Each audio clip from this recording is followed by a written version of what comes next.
Do not post your referral codes in the comment section below. Doing so will make little gremlins sneak into your house and replace your coffee with decaf at night. Hey guys, jaybo785 here. Sorry I haven't made a video in a while. I've just been super busy with school. So now that that's been said, let's go ahead and just move on. Alright, I need to give a big shout out to Wispa7779, okay? It's WISSPA7779. And instead of using my referral code for this video, I'm going to use his. For the Marvel video game, okay?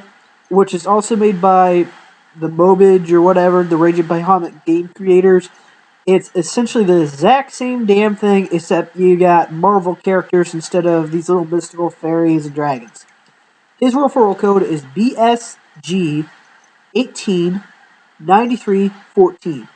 Big shout out to him. He's unfortunately quitting the Raging Bahamut game, but he gave me some free cards, and I really appreciate that. Alright? One other thing that I'm going to say before we get into the main content of this video, so just stick with me here, guys, is last video's winner competition, okay? The voting one of, just going out and voting goes to David74. Big shout out to him. He's the winner of that video. This guy was actually nice enough to help his mom who had MS fill out her voting form and to send that in. So I thought that took the extra initiative. Big shout out to him. I'm sorry for my non-U.S. residents or my underage residents that could not participate in that competition. I will try to make that up to you next competition video, which will hopefully be out soon. So let's go ahead and move on, guys. The Manor of Illusions has been going on for quite a while now. It has less than, let me check the little timer here. Loading. Less than 23 hours. Speaking of right now. So hopefully that'll be over. We can hopefully finally move away from all these Cure Water events. Hopefully the next event will be something fun like a Holy Wars. But I'm guessing that's not going to be the case. So what do I think that the next event is going to be? I think it's going to be another Cure Water event, guys. Why? Because Raging Bahamut staff, they like their money. So what do I think it's going to be? I think it's going to be an actual legitimate quest event, okay?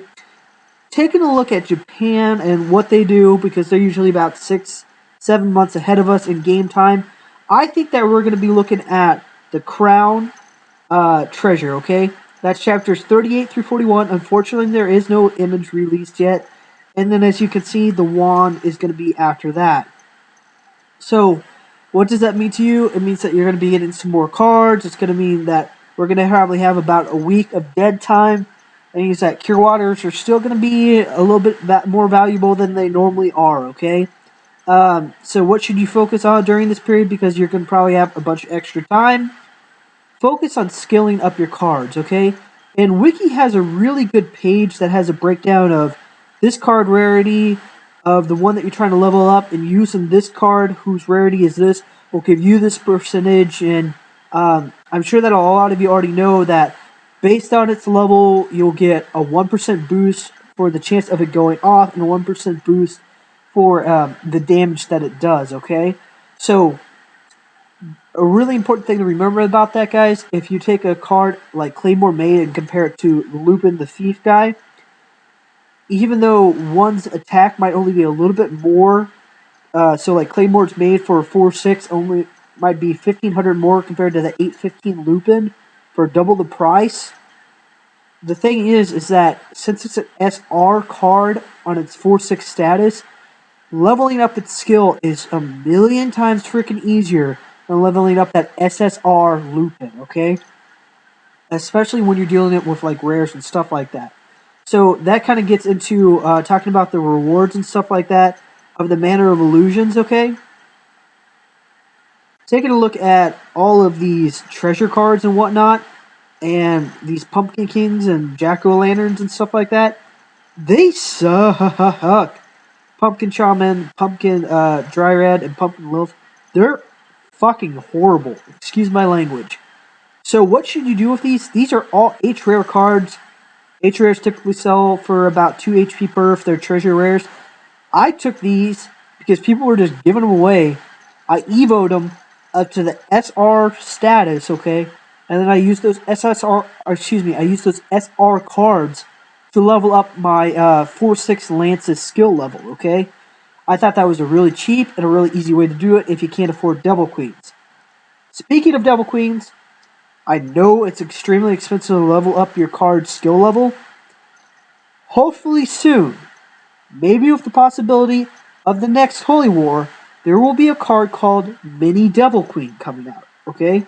You get these things out of silver coin card packs. Let me see if I can't find this real quick, okay? And I've been talking about this for a while, so hopefully they'll finally release this thing, okay?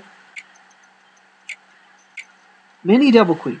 Now what this card does is it gives a 20% boost in skill leveling when used as an enhancer card. So, hopefully what that will do is it will drive down the prices of Devil Queens. It will make these things a lot easier to get, which it's a rarity high normal. Who knows if it's a max level or if you can evolve that up to the rare level and if it will increase the percentage or not. I'm not sure. I don't have the details, okay? But hopefully that will be coming out. So that's important information for you guys. If you get your hands on the Devil Queen, get a fair price for it, but get rid of it. Don't hoard it, okay?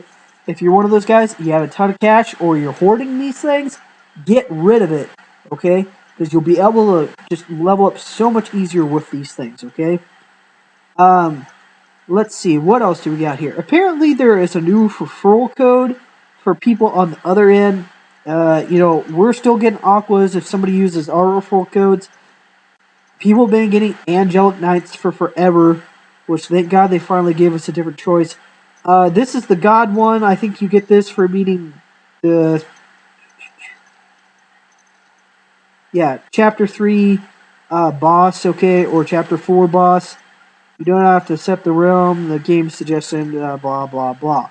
Alright, its stats are decent. It gives a big boost to God's attack and defense, 8%. So, comparing to Angelic Knight, it's an SSR rare, so it takes a lot longer to level up. Power level is 10 instead of, I think, 6. Sorry, guys, just going off my memory. Skill level is a lot better. It's about 815, about 2,500 points stronger. Sorry, guys, just going off foggy memory here. So it's pretty decent. This is the demon version of it. Those are the stats there. And here's the man version of it, which does not have the skill yet. It's probably the same thing. And the stats are probably comparable, okay? So, let's go ahead and finish up our summary on Manor of Illusions. The reward's decent. The play, it's decent. Nothing really to get your panties in a twist about. The awards, kind of disappointed. It's one of those things, like I've been saying in every single one of my last videos. I have 19,000 cookies, okay? I spent quite a bit of time on this event. This event is long, okay? I have 19,000 cookies on the very first day. The very first player within 2-3 hours of this event, guys, had 25,600 cookies, okay? There are people that have 500,000 plus cookies, which is my total orders cookie amount by themselves. I think for a while there, like in the top 10, there was an order of 8 people that were taking that place, taking top 10 places were only 8 people, and they were each averaging around 400,000 cookies. That kind of thing really discourages me from spending money on this game, from really trying as hard as I normally would, because there's such rampant cheating, okay? And that's something, like I've said, I'm going to emphasize one more time, move on. Rage and Bahamut staff has to acknowledge this, has to work on changing things like this without limiting and destructing proper players and truthful players, such as the whole trade limits restriction thing, which was utter bullshit. And they've got to have fierce regulations and restrictions and consequences for people that do that. Just take a look at the time that people spend on it. There's just really no plausible way. If people are spending 16 hours a day straight, doing nothing but playing this game. Just the average that they have to do to get that done for that period of time is ridiculous. Alright, so now that I'm off my soapbox, let's talk about these rewards and finish up this video, okay? Catsif, it's a decent god card. It's a step up. Open up, you son of a bitch. It's a step up from Elaine. Its stats are decent. Great boost to all, 15%. 21,466 attack, or 20,743. Decent award. There's going to be a bunch of these probably floating around. You can probably pick up one for a decent price. This witch is horrible. It's the exact same damn thing as a Lucy. I'd consider it worse actually, since it's 8%. Yeah, it sucks. 14,440 attack for 815. Whoopty shit. This is the realm that I fall into. 5,000 to 10,000 HR rare up pack times 2, and then legend claim pack times 3, which I actually think is better than the 3,000 to 5,000 range, which is the witch, the 1 HR pack, and then the claim pack, legend claim packs times 3. Yeah, I'd rather have the HR claim pack, okay? Another thing that you guys are going to probably see, due to the new tier pack system, which is like buy one crappy pack for $1, buy another crappy pack for $2, then you get to buy an HR rare pack for $3, okay? Yeah, so you get the guaranteed high rare. From how I've read it, and excuse me if I'm wrong, but that's how I read it, that you can finally get a guaranteed high rare if you buy those other 2 tiers to get up to that 3rd tier. I think you're going to see a big drop in high rare card prices. Pluses, minuses of that. New player, it's good. Older player, it's bad.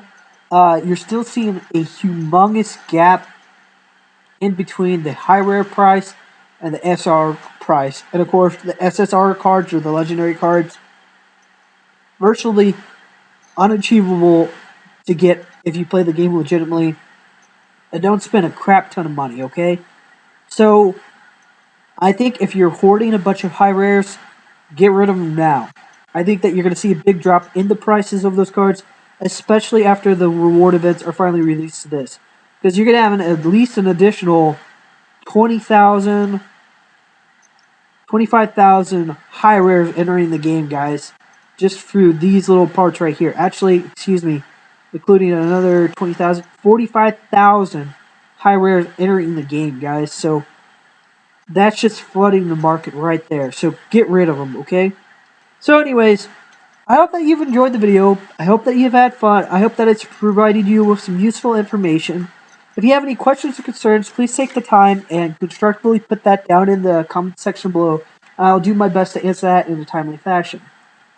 And remember, guys, if you have an extra device laying around, or if you're a new player plan on joining, please use my referral code RUM26800. Thanks a lot, guys. Enjoy your Thanksgiving, have fun, and have a happy holidays.